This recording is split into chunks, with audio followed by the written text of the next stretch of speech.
ang lahat.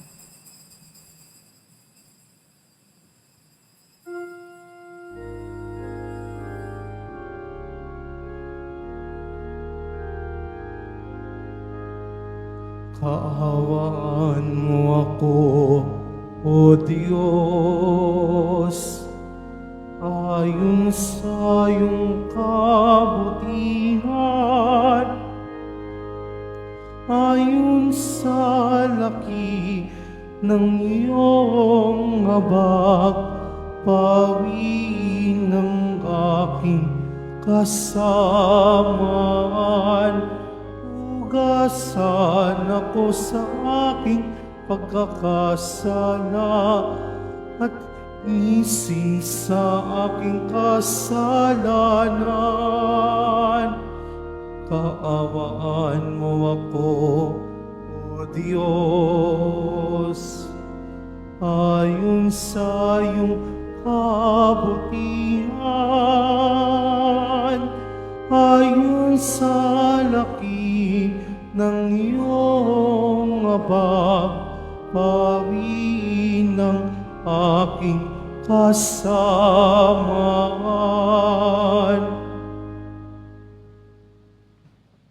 Sa ngalan ng Ama at ng Anak at ng Espiritu Santo, Amen.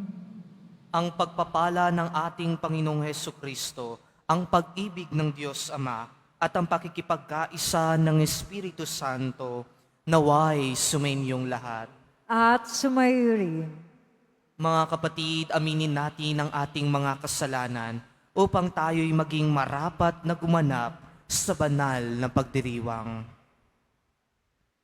Inaamin ko sa makapangyarihang Diyos At sa inyo, mga kapatid, na lubha akong nagkasala sa isip, sa salita, sa gawa, at sa aking pagkukulang. Kaya isinasamo ko sa mahal na Birheng Maria, sa lahat ng mga anghel at mga banal, at sa inyo, mga kapatid, na ako'y ipanalangin sa Panginoong ating Diyos. Kaawan tayo ng makapangyarihang Diyos, patawarin tayo sa ating mga kasalanan at patubayan tayo sa buhay na walang hanggan. Amen. Panginoon, kaawaan mo kami. Panginoon, kaawaan mo kami. Kristo, kaawaan mo kami. Kristo, kaawaan mo kami. Panginoon, kaawaan mo kami. Panginoon, kaawaan mo kami. Manalangin tayo.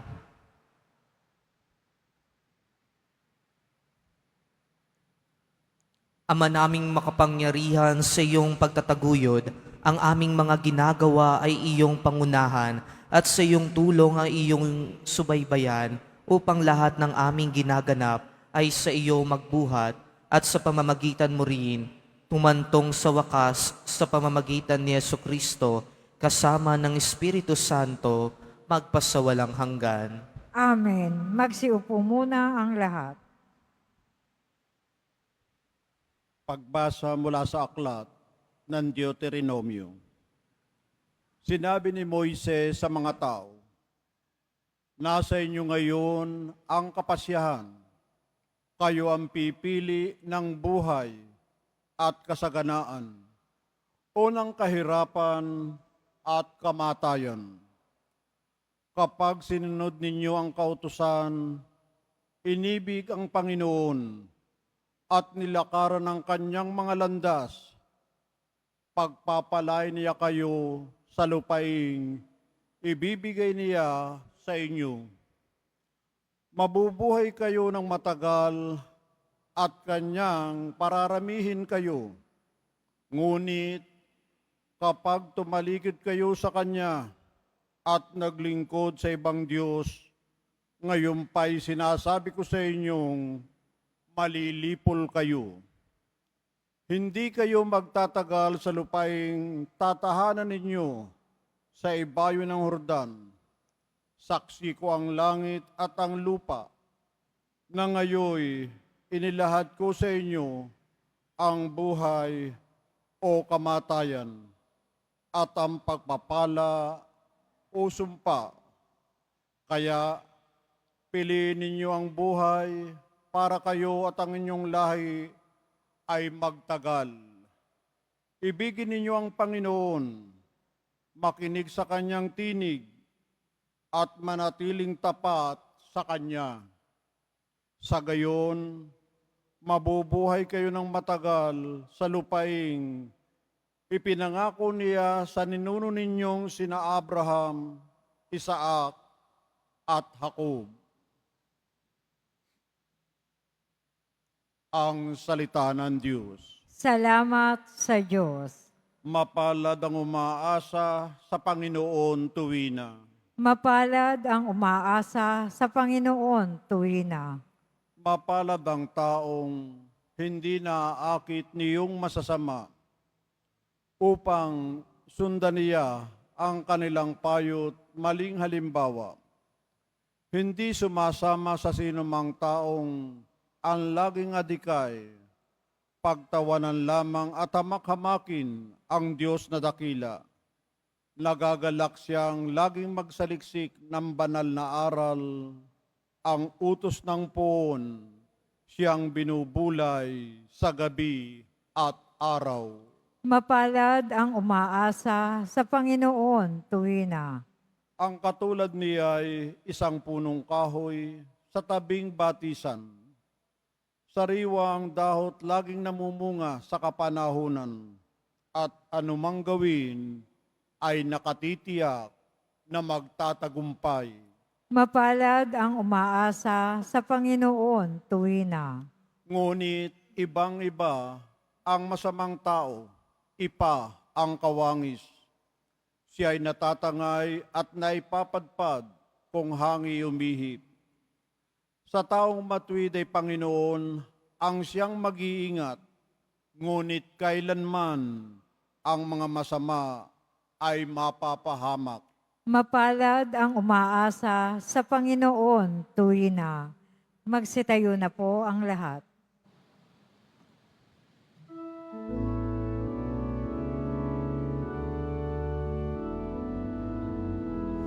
Nagpupuri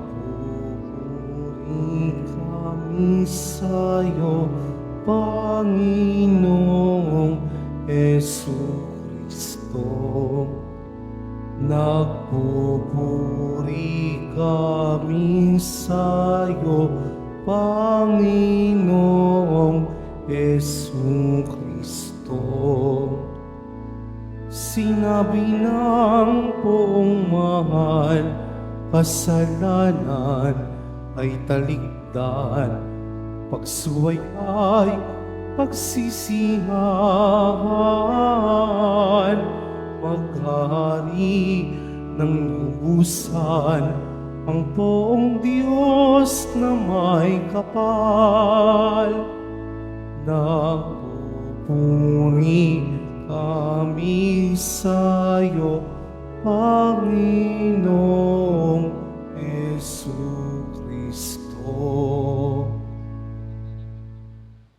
Sumainyo ang Panginoon. At sumayo rin. Ang mabuting balita ng Panginoon ayon kay San Lucas. Papuri sa iyo, Panginoon. Noong panahong iyon, sinabi ni Jesus sa kaniyang mga alagad, ang anak ng tao ay dapat magtiis ng maraming hirap. Itatakwil siya ng matatanda ng bayan, ng mga punong saserdote at ng mga eskriba. Ipapapatay nila siya, ngunit sa ikatlong araw ay muling mabubuhay. At sinabi niya sa lahat, kung ibig ninumang sumunod sa akin, limutin niya ang ukol sa kaniyang sarili, pasanin araw-araw ang kaniyang krus, at sumunod sa akin. Ang naghahangad magligtas ng kaniyang buhay ay siyang mawawalan nito, ngunit ang mag-aalay ng kaniyang buhay, alang-alang sa akin, ay siyang magkakamit noon. Ano nga ang mapapala ng tao, makamtan man niya ang buong sanlibutan, kung ang katumbas naman nito'y kaniyang buhay? Ano ang mapapala niya kung siya ay mapapahamak?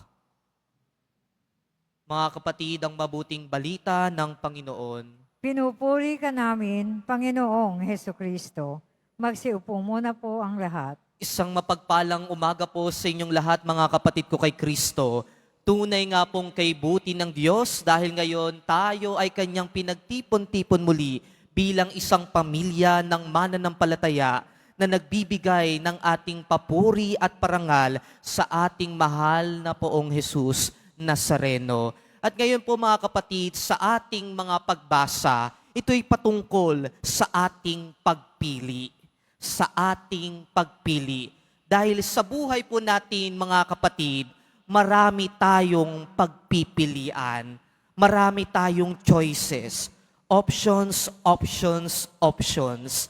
Marami tayong options. At nasa sa atin na lang po yan, sa sarili nating desisyon din kung ano ang pipiliin natin.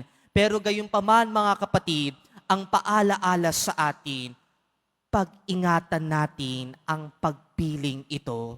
Bakit? Dahil sa mga pipiliin natin, ito ay maaring magdikta ng kung ano ang haharapin natin sa pangkasalukuyan, kung ano ang mararanasan natin in the future. Kaya nga po dito sa ating unang pagbasa mga kapatid, narinig natin ang dalawang option na pwedeng piliin ng mga Israelita. Ito yung buhay at kamatayan. Na sa buhay, ito ay konektado sa ating ugnayan sa Diyos, sa kung paano tayo sumusunod sa Kanyang utos at gayon din sa kung paano natin niyayakap ang Kanyang kalooban. At kapag ganito ang ating gawain, panigurado, kasaganahan ang ating makakamit. Samantala, kapag naman patungkol sa kamatayan, ito'y nangangahulugan ng pagtalikod natin sa Diyos.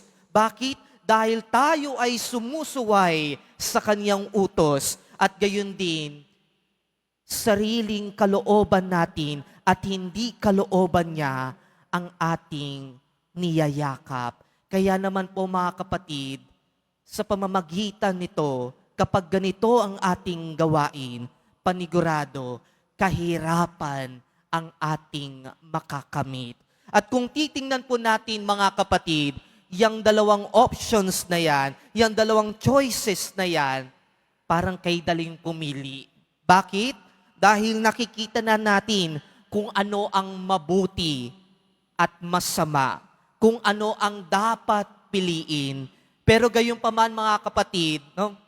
To my surprises, nakakagulat dahil hindi lahat ng tao pinipili ang mabuti. Dahil marami pa rin ang pumipili sa kasamaan. Bakit? Dahil nahuhumaling sila sa paggawa ng hindi mabuti. Nahuhumaling sila sa mga mali. Bakit? Dahil minsan nilang natikman ang saya, minsan nilang natikman ang sarap. Kaya naman akala nila dito matatagpuan ang panghabang buhay na kaligayahan. Kaya kung minsan, no, kapag may isang tao na nag-offer sa atin, o dito, gaganda ang buhay mo, madali agad tayo makuha kahit na alam natin na hindi sa mabuting paraan ang ating dadanasin.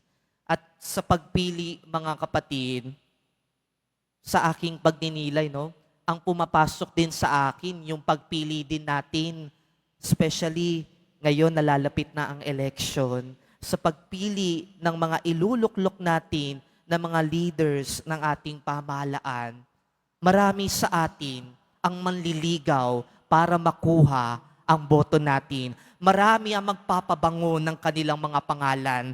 Marami ang magbabait-baitan. Pero gayunpaman mga kapatid, kapag sila na ang nakaluklok, kapag sila na ang nasa pwesto, kapag nasa kanila na ang kapangyarihan, ang nakakalungkot, baka makalimot sila sa kung ano ang pangako nila para sa atin. Kaya mga kapatid, ang paalala din sa atin, mag-iingat tayo at pag-isipang mabuti kung sino ang ating pipiliin. Dahil baka sa umpisa lang maganda, sa umpisa lang masaya, sa umpisa lang masarap, pero kapag tumagal na, dun na tayo nahihirapan, dun na tayo nagsasuffer. Kaya naman po mga kapatid, napaka-importante na pag-iisipan mabuti ang pagpili dahil ito'y maaring makaapekto sa ating sarili, gayon din sa bawat taong ating nakakasalamuha. At gayon din naman mga kapatid, sa buhay daw natin, kapag tayo'y nahihirapan, kapag hindi natin maunawaan at maintindihan ang mga bagay-bagay, ang palaging sinasabi sa akin, piliin mo si Jesus. Piliin mo kung saan mo nakikita si Jesus. Piliin mo kung saan mo nararamdaman at nararanasan si Jesus. Pero gayon pa man mga kapatid, ang iba sinasabi, pinili ko na si Jesus, pero bakit ganon? Ang hirap pala. Yan po ang realidad. Dahil yan din po ang ating narinig sa ating ebanghelyo. Sa mga taong gustong sumunod at piliin siya, kinakailangan nalimutin ng kaniyang sarili, pasanin araw-araw ang kaniyang krus, at gayon din, sumunod tayo sa Kanya. Sa pagpili natin kay Jesus, hindi mawawala ang sakripisyo at pagkamatay natin sa ating sarili. Kaya nga po mga kapatid, yung hirap, parte yan ng buhay. Dahil sa hirap na yan mga kapatid, mas lalo tayong hinuhubog sa isang buhay pananampalataya na laging nakadepende sa Diyos. Yung krus na daladala natin sa buhay, yan ang magpapabanal pa sa atin. Kaya nga po mga kapatid, lalo't higit ngayon na nasa panahon tayo ng Kwaresma, isipin natin mga bagay na pwede nating isakripisyo sa ating sarili nang sa gayon tayo ay patuloy na makasunod sa kalooban ng Diyos. Ano ba yung mga bagay na kailangan nating mamatay? Kailangan na ba nating mamatay sa inggit, sa galit, sa puot, sa pagkamakasarili, nang sa gayon tayo ay mabuhay katulad ni Jesus? Mga kapatid, hindi madaling piliin si Jesus. Pero ito ang sinasabi sa atin, anuman ang ating danasin, anuman ang ating harapin, kinakailangan siya ang lagi nating pipiliin. Kaya naman po sa pagpapatuloy natin ng ating banal na misa, hingin natin ng grasya at biyaya ng Diyos nang sa gayon tayong lahat ay piliin lagi si Jesus kahit na mahirap, kahit na may sakit, kahit na hindi natin naiintindihan, piliin natin si Jesus dahil ang makakamit natin sa pagpili sa Kanya ay buhay, isang buhay na walang hanggan. Amen. Magsitayo po ang lahat.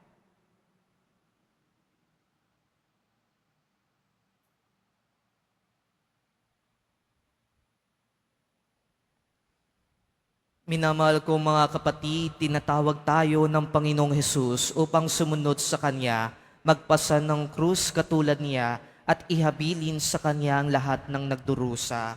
Sa bawat panalangin ng ating itutugon, Jesus, loobin mong ang iyong krus ang aming maging kaligtasan. Jesus, loobin mo ang iyong krus ang aming maging kaligtasan. Bilang kasapi ng simbahan, naway maisabuhay natin ang diwa ng krus at maging handang magpakasakit para kay Kristo at sa Ebanghelyo. Manalangin tayo. Jesus, loobin mo ang iyong krus ang aming maging kaligtasan.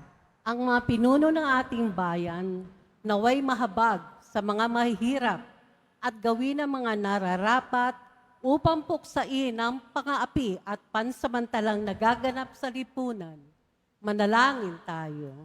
Jesus, loobin mo ang iyong krus ang aming maging kaligtasan. Ang mga nagdurusa, mga dukha, may sakit, may kapansanan, at mga bilanggo, naway hindi mawala ng pag-asa, bagkus ay makaranas ng nagpapaginhawang pag-ibig ng Diyos. Manalangin tayo. Jesus, loobin mo ang iyong krus ang aming maging kaligtasan. Ang mga nag-iisa sa buhay, naway makatagpo ng mga taong handang dumamay sa kanilang problema sa buhay. Manalangin tayo. Jesus, loobin mo ang iyong krus ang maging aming kaligtasan. Ang ating mga minamahal na yumao, maging ang kanilang mga naunang pumanaw na mga mahal sa buhay, naway makaisa ng Diyos sa langit sa magpasawalang hanggan. Manalangin tayo. Jesus, loobin mo ang iyong krus ang aming maging kaligtasan. Diyos naming Ama, ang pagpapakasakit at pagkamatay ng iyong anak, ang nagbigay ng buhay sa mundo, tulungan mo kaming alalahanin ang kahalagahan ng mga krus at paghihirap, hindi lamang sa mabibigat na pagsubok, kundi maging sa mga pagpapasyang ginagawa namin sa araw-araw. Inihiling namin ito sa pamamagitan ni Kristong aming Panginoon. Amen. Magsiupo muna ang lahat.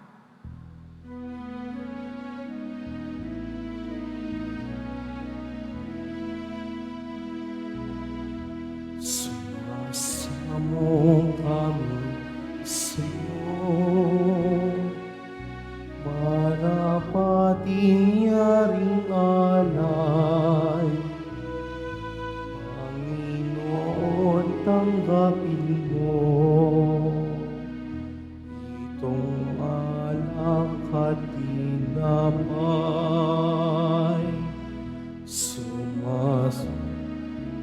Aming handog, buong puso't pag-iisip, ilayo mo sa panganib, at pupupin sa pag-ibig. Magsitayo na po ang lahat. Manalangin kayo mga kapatid upang ang paghahain natin ay kalugdan ng Diyos amang makapangyarihan. Tanggapin nawa ng Panginoon itong pag-aahin sa iyong mga kamay, sa kapurihan niya at karangalan, sa ating kapakinabangan at sa buong sambayan niyang banal.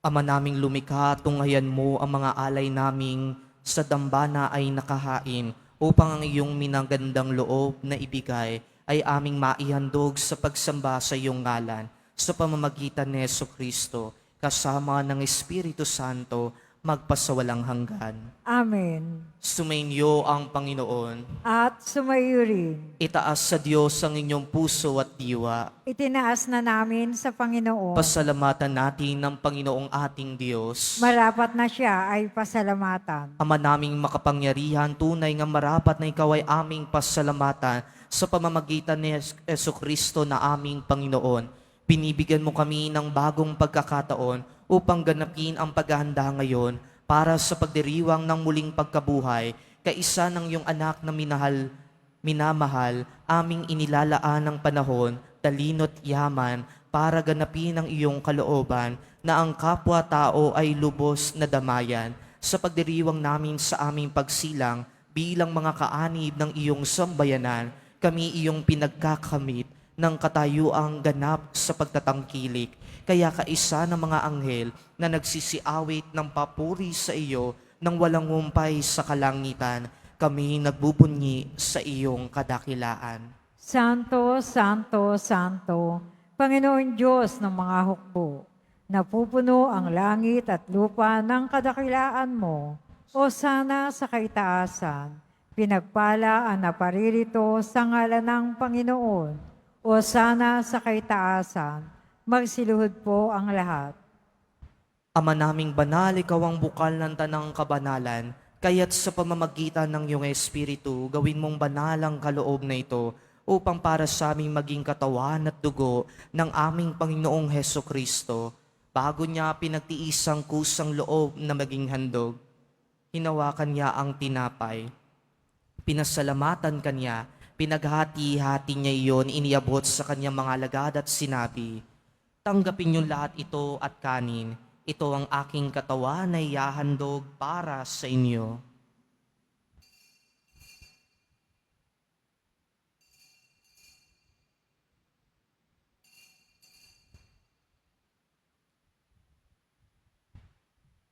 Gayon din naman nung matapos sa hapunan, hinawakan niya ang kalis. Muli kanyang pinasalamatan.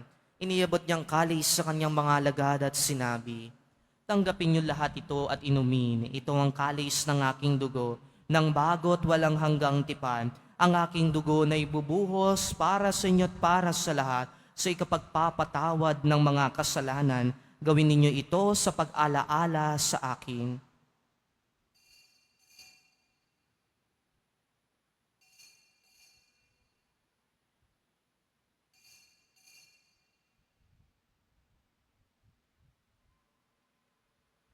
Magsitayo po ang lahat. Ipagbunyi natin ang misteryo ng pananampalataya. Si Kristo'y namatay, si Kristo'y nabuhay, si Kristo'y babalik sa wakas ng panahon. Ama, ginagawa namin ngayon ang pag-alaala sa pagkamatay at muling pagkabuhay ng iyong anak.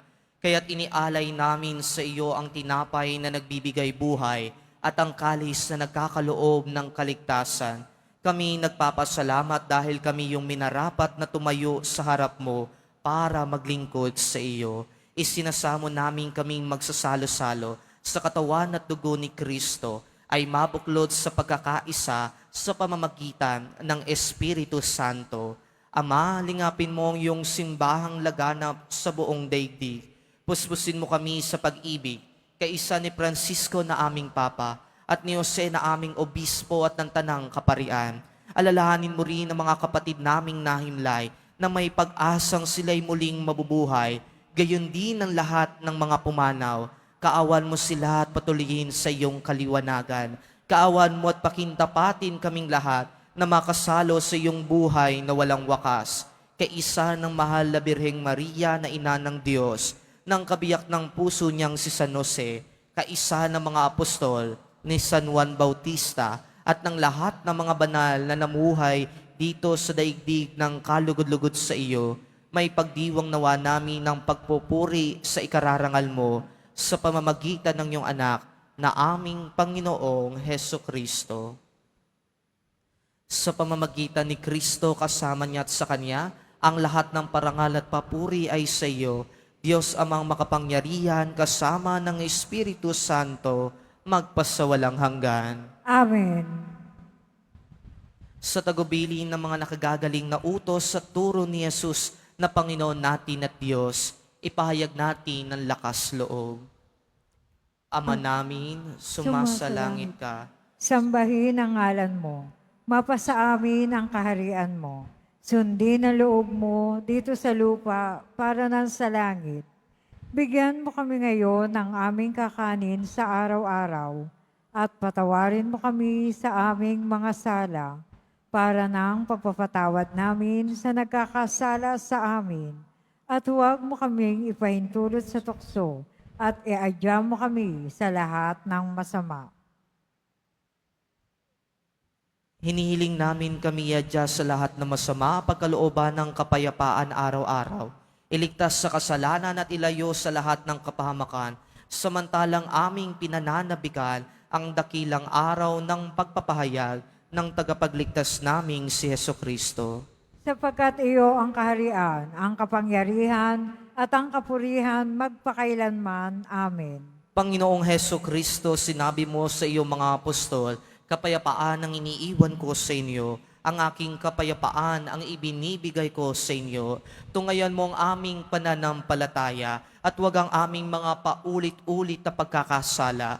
Pagkalooban mo kami ng kapayapaan at pagkakaisa ayon sa iyong kalooban, kasama ng Espiritu Santo magpasawalang hanggan. Amen. Ang kapayapaan ng Panginoon ay laging sumainyo. At sumayo rin. Magbigayan kayo ng kapayapaan sa isa't isa. Kordero ng Diyos na nag-aalis ng mga kasalanan ng sanlibutan, maawa ka sa amin. Kordero ng Diyos na nag-aalis ng mga kasalanan ng sanlibutan, maawa ka sa amin. Kordero ng Diyos na nag-aalis ng mga kasalanan ng sanlibutan, ipagkaloob mo sa amin ang kapayapaan. Magsiluhod po ang lahat.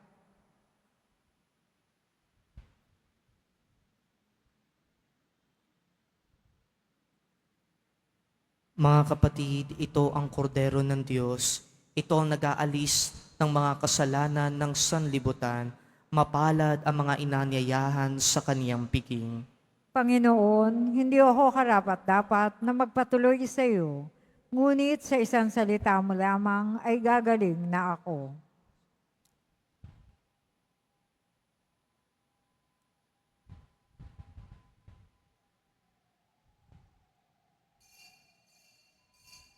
Para sa lahat ng tatanggap ng banal na communion, sasagot po tayo ng amen pagkasabi ng pari o lay minister ng katawan ni Kristo at isubo agad sa bibig bago umalis sa harapan ng pari o lay minister. Sumunod po tayo.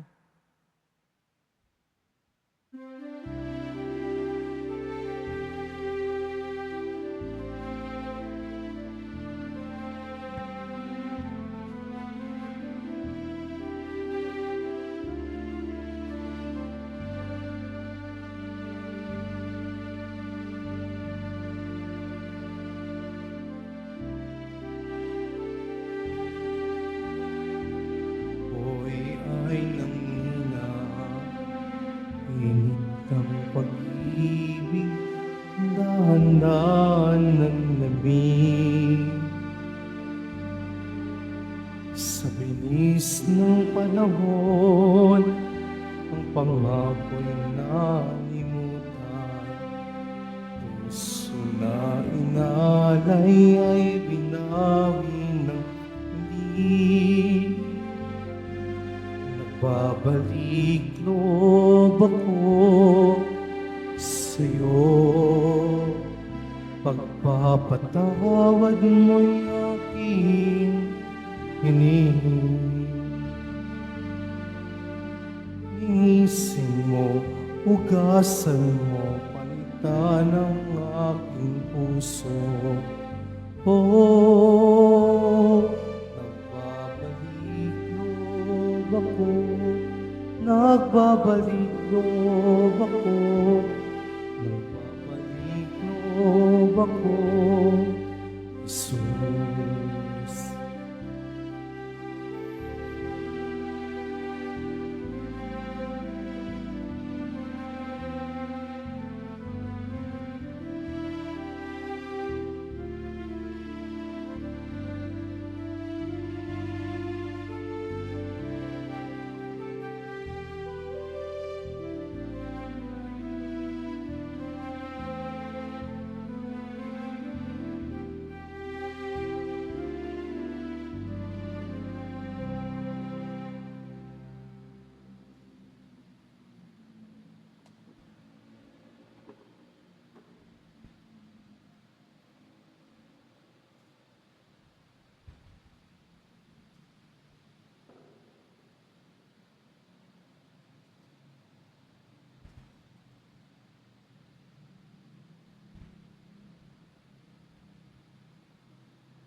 Paalala, pagkatapos ng misa, wiwisikan po ang lahat ng banal na tubig. Pinakikiusapan ang lahat na manatili lamang muna sa inyong mga lugar. Tanging sa Quezon Boulevard o sa Plaza San Juan lamang ang labasan ng lahat. Sumunod po tayo. Maraming salamat po sa inyong pagdalaw at pagsisimba sa Basilica Menor at Pambansang Dambana ni Jesus Nazareno. Magsitayo po ang lahat. Manalangin tayo. Ama naming mapagmahal, sa pagsasalo namin sa piging mong banal, ang paghahaing ito sa ikapagpapatawad ng mga kasalanan ay siya rin nawang laging magdulot ng kaligtasan sa pamamagitan ni Jesucristo magpasawalang hanggan. Amen. Sumainyo ang Panginoon. At sumayo rin. Mahal na pong Jesus Nazareno, inihayag mo sa pamamagitan ng krus ang walang maliw na pag-ibig ng Diyos sa sangkatauhan. Pakinggan mo ang mga kahilingan, lalo na para sa mga nangangailangan ng iyong tulong at awa.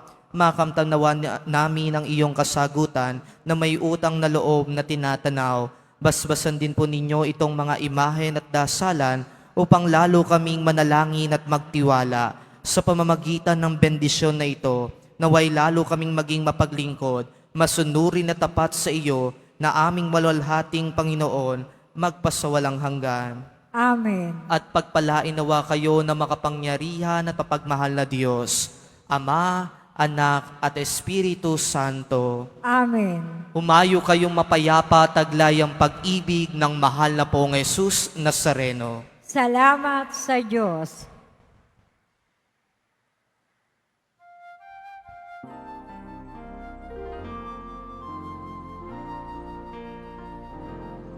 Nuestro Padre Jesus Nazareno, sinasamba ka namin. Pinipinto ka namin. Aral mo ang aming buhay at kaligtasan.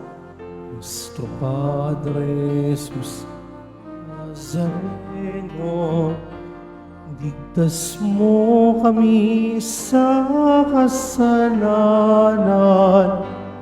Ang krus mong pinamatayan ay sagisag ng aming kaligtasan. Nuestro Padre Jesus Nazareno, dinarangal ka namin.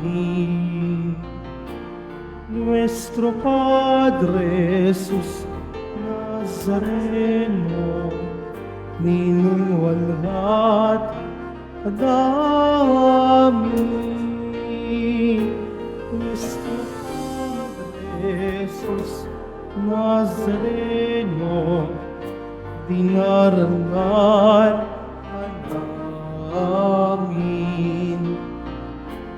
Nuestro Padre Jesus Nazareno, inulwalhati ka namin.